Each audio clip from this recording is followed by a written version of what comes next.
Ek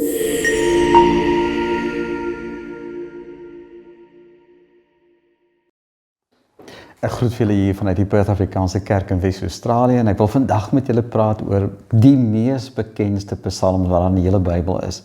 Ek dink die meeste van ons ken hierdie psalm uit ons kop uit. En as 'n mens ook in 'n begrafplaas loop, dan sal jy vind dat op die meeste grafte is hierdie woorde geskrywe. Die Here is my herder. Met ander woorde, ek praat van Psalm 23. Maar hierdie psalm is meer as net 'n geloofbelydenis wat ons glo. Dis selfs ook meer as 'n gebed. 'n Mens kan dit natuurlik bid. Maar hierdie psalm is 'n bevestiging van 'n realiteit wat ek en jy van moet kennis neem. Ons het dit almal so nodig, want ons leef in deurmekaar tye en ons het baie angs.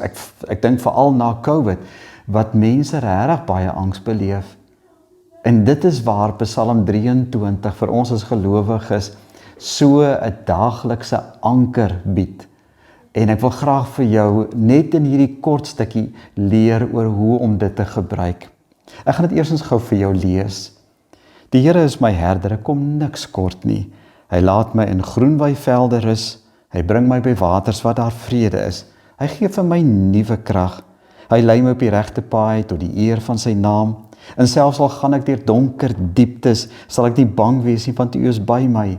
In U hande is ek veilig. U laat my by 'n feesmaal aansit, terwyl my teenstanders moet toe kyk. U ontvang my soos 'n eregas. Ek word oorlaai met hartlikheid. U goedheid en liefde sal my lewe lank by my bly, en ek sal tuis wees in die huis van die Here tot in lente van dae. Nou, ek wil graag vir jou aanmoedig om hierdie psalm nie net te ken nie, nie net te kan opsê nie, maar sommer so op 'n manier op jou hart te skryf. Daar is 'n gedeelte in die Bybel waar die Here juist vir ons sê dat hy sy woord op ons hart wil skryf. Dat dit met ander woorde so deel sal wees van ons alledaagse lewe. Nou hierdie is een van daai psalms. As jy ook jou kinders wil opvoed, leer vir hulle twee gedeeltes veral, Psalm 23 en dan natuurlik ook die Onse Vader. Want as 'n mens nie weet hoe om te bid nie, kan jy die Onse Vader bid.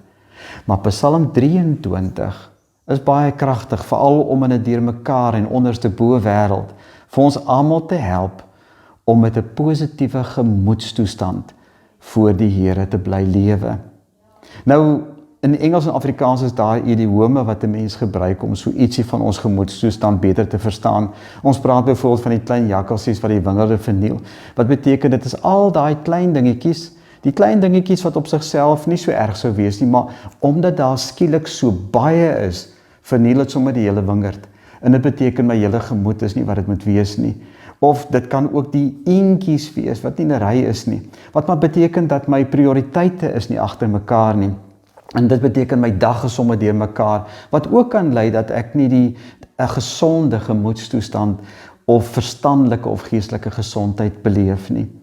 Dan die een wat natuurlik die moeilikste is die groot olifant in die kamer. Daardie een ding wat niemand oor wil praat nie. Ons almal weet dis 'n probleem, dit pla ons almal, maar niemand praat oor hom nie.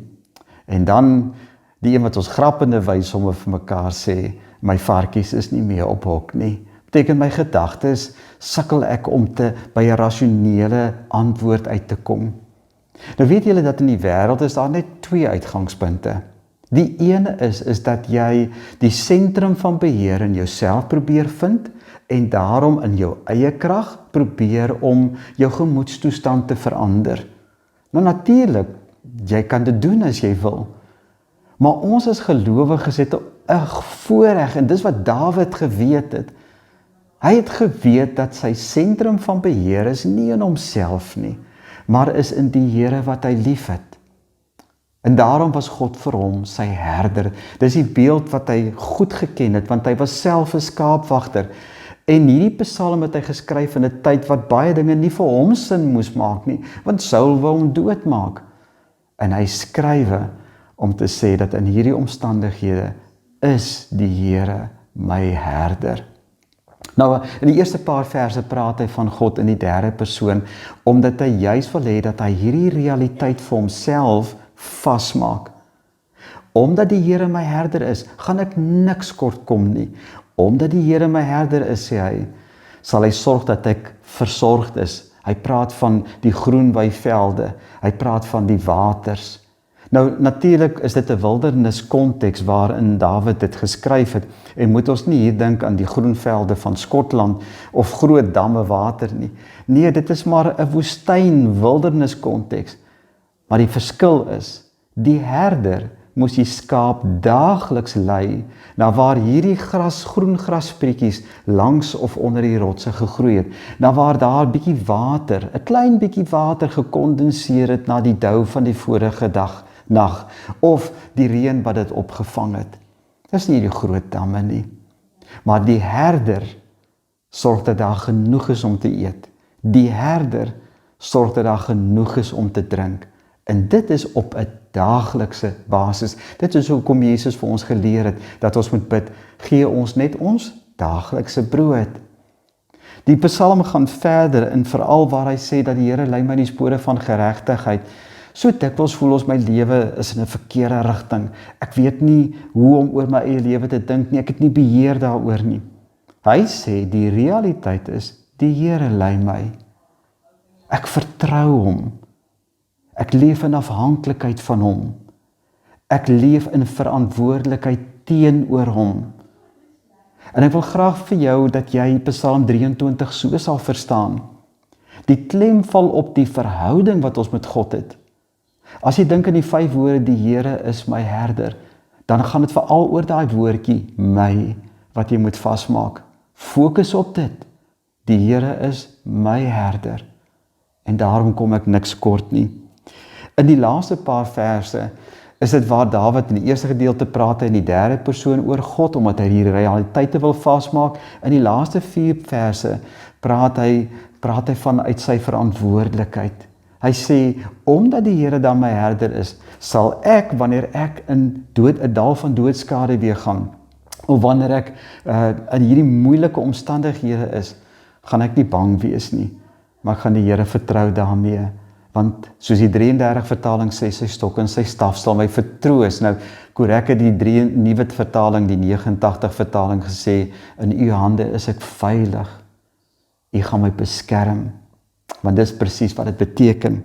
Hy sê verder, u ontvang my soos 'n eregas, u oorlaai met hartlikheid. En hy sê, dit is by 'n feesmaal waar my teenstanders moet toekyk. Met ander woorde, ons gemoedstoestand word baie, kom ons wees eerlik, bepaal deur hoe ander mense oor ons dink en oor ons voel. Dawid sê, dis nie dit wat gaan bepaal of jy die verhouding wat jy met God het. Die verhouding met God is baie belangriker, baie groter. Dit kan vir jou vrede gee, ongeag hoe mense op hierdie stadium oor jou dink of oor jou voel, selfs teenstanders.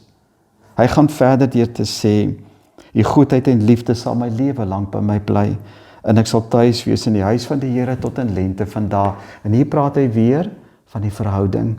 Met ander woorde, om in teenwoordigheid van God te leef. In daai tyd moes hy die tabernakel in gedagte gehad het, 'n plek waar hy kon gaan om by God te wees. Maar ons het nie meer 'n tabernakel nodig nie. Ons weet dat die Here Jesus Christus is self deur sy Gees by ons.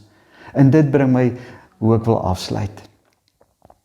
In Johannes 10 sê Jesus vir ons, en hy sluit aan by hierdie selfde Psalm, om te sê dat as jy ook Psalm 23 in jou hart vasmaak en dit op jou hart skryf, onthou ek is die goeie herder. Hy sê ek is nie daar in vers 11 van hoofstuk 10. Die goeie herder lê sy lewe af vir die skape. 'n Huurling is geen herder nie, en dit is nie sy eie skape nie. As hy 'n wolf sien kom, los hy die skape en hardloop sommer weg, en die wolf vang die skape en jaag die trop uitmekaar. Hy is 'n huurling en hy bekommer hom nie oor die skape nie. Maar ek is die goeie herder. Ek ken my skape. Ek ken my skape en my skape ken my. Net soos, en hy gebruik weer die verhouding wat hy met sy pa, sy vader het. Hy sê, net soos die Vader my ken en ek die Vader ken. Ek lê my lewe af vir die skape, sê hy 'n tweede keer. Ek het nog nie skape wat van hierdie kraal is nie. Ek moet hulle ook lei. Hulle sal na my stem luister en hulle sal een kudde wees met een herder. En daarom het Jesus ook hierdie Psalm geneem, dit op homself van toepassing gemaak en gesê dat as jy dit op jou hart skryf, onthou, hy is die goeie herder. Nie sommer net 'n herder nie, die goeie herder, wat jou so lief het, dat hy sy lewe vir jou gegee het. En ek wil vertrou dat jy hier in jou troos gaan vind, dat jy hier in die vrede weer in jou hart sal beleef, te midde van 'n wêreld wat so deurmekaar is. Ek weet nie waartoe jy gaan nie, ek weet nie wat is al die dinge wat dalk jou gemoedstoestand, soos die wêreld sal sê, ongesond maak nie. Maar ek wil vertrou, dat jy sal weet, en seker sal wees, die Here is my herder.